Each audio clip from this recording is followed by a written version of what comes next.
قال الطحاوي رحمه الله خالق بلا حاجة رازق بلا مؤنة. He creates without being in need to do so and provides for his creation without any effort. Okay. بسم الله الرحمن الرحيم الحمد لله رب العالمين والصلاة والسلام على نبينا محمد وعلى آله وصحبه أجمعين. Again, the author rahimahullah ta'ala is giving us more names and attributes of Allah Jalla wa'ala. Is describing Allah Jalla wa'ala more to us, so we will be more attached and connected to this great ilah, Allah Jalla wa'ala, al-azim, the majestic one.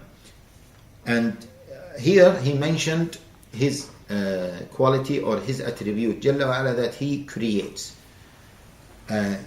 We know that, and we have mentioned it, that Allah Jalla wa'ala is the creator. And we mentioned that this attribute or this name, Al-Khaliq, or the sifa that he creates, is one of the fundamental qualities or attributes of rububiyyah, of lordship. That's why Allah Jalla wa'ala used it frequently in the Quran to challenge those who claim rububiyyah, those who attribute rububiyyah to themselves. And Allah Jalla wa'ala used this attribute, this sifa, this equality that Allah Jalla wa'ala is the creator. He creates and no one else can create, in order to prove that he is the only one that should be worshipped.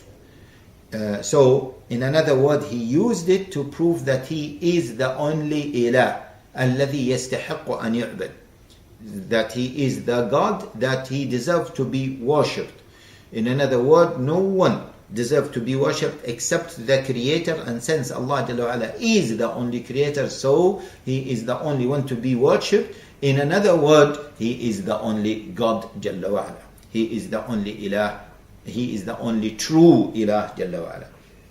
So we mentioned مثلا, just to re-emphasize on the point, in Surah Al-Baqarah, the first command in the Quran is يا أيها الناس اعبدوا ربكم الذي خلقكم والذين من قبلكم لعلكم تتقون. O mankind. See, not addressing, he did not address believers, he addressed mankind. اعبدوا ربكم الذي خلقكم. Worship your Lord. Who is your Lord? The one who created you. In Surah, again, the first commandment in the Quran in terms of revelation, the first revealed commandment is the commandment that was revealed to Muhammad sallallahu alayhi wa sallam. اقرأ. اقرأ باسم ربك. So Muhammad sallallahu alayhi wa sallam could have asked, I need to read by the name of who?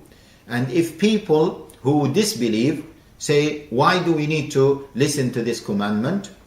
Allah Jalla wa'ala said, اقرأ باسم ربك الذي خلق. By the name of your Lord, the one who created. No one else has created, so he is your Lord. Now, the author rahimahullah ta'ala said, the fact that Allah Jalla wa'ala is the creator, or he is the only creator, it doesn't mean that he created because he needs those whom he created. It doesn't mean that. Similarly, Allah Jalla wa'ala does not begot, nor he was begotten.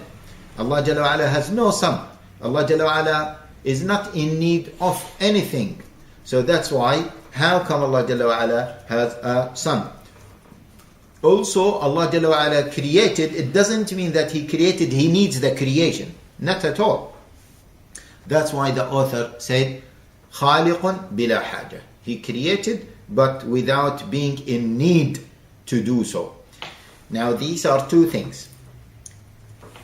هو خالق, he created not because he wants to prove that he is a creator. And he created, the second point, he created not because he wants or he is in need of his creation. Neither this nor this. Allah Jalla wa'ala has the name and the attribute that he is the creator, even he doesn't create. But Allah Jalla wa'ala always creates. Okay? So, the second point, Allah Jalla wa'ala created everything, and Allah Jalla wa Ala does not need any of His creation. Allah Jalla wa Ala says, وَمَا خَلَقْتُ الْجِنَّ وَالْإِنسَ إِلَّا لِيَعْبُدُوا. Okay? Allah Jalla wa Ala said, I have created jinn and ins for one purpose, which is what? To worship me. It doesn't mean that Allah Jalla wa Ala will become a Lord if He was to be worshipped only. No. Allah Jalla wa Ala is the Lord without even anyone to worship Him, but it is impossible that Allah Jalla wa Ala will not be worshipped. Okay? So we have to be careful. And here is what the author rahimahullah ta'ala is trying to say, that whatever Allah Jalla wa Ala does, it is not to prove or to ascertain His attribute, nor He is in need of what He did, nor He is in need of what He created. Okay? And in the very famous hadith Abu Dharr, this hadith in Sahih Muslim, a very great hadith. I ask all of you to read this hadith and to ponder upon it. One of the narrators of this hadith, Abu Idris al-Khawlani, whenever he used to narrate this hadith, he would fall on his knees. This hadith is a hadith Qudsi, in which Allah Jalla wa Ala says, my servants or my slaves, if all of you, the first and the last, men and jinn, were as pious as the most pious soul among you, what would add nothing? That would add nothing to my kingdom. Then Allah Jalla wa Ala says, oh my ibad, if all of you, first and last, men and jinn, were as wicked as the most wicked among you, that would not reduce my kingdom in the least. O my slaves, if all of you, first and last, men and jinns, were to gather in one place and ask of me, and I were to grant everyone his request, that wouldn't decrease that wouldn't decrease what I have any that wouldn't decrease what I have any more than a needle decreases the water when it dipped into the sea.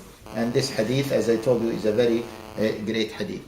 In this statement, the author rahimahullah ta'ala said that he is sustaining, or he provides, okay, without any trouble, without being tired, Jalla wa Ala.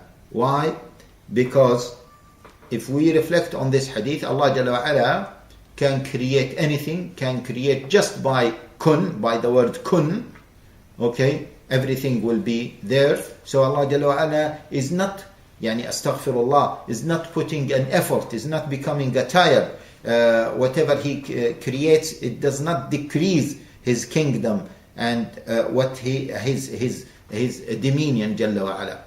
Okay, I think the matter inshallah is clear.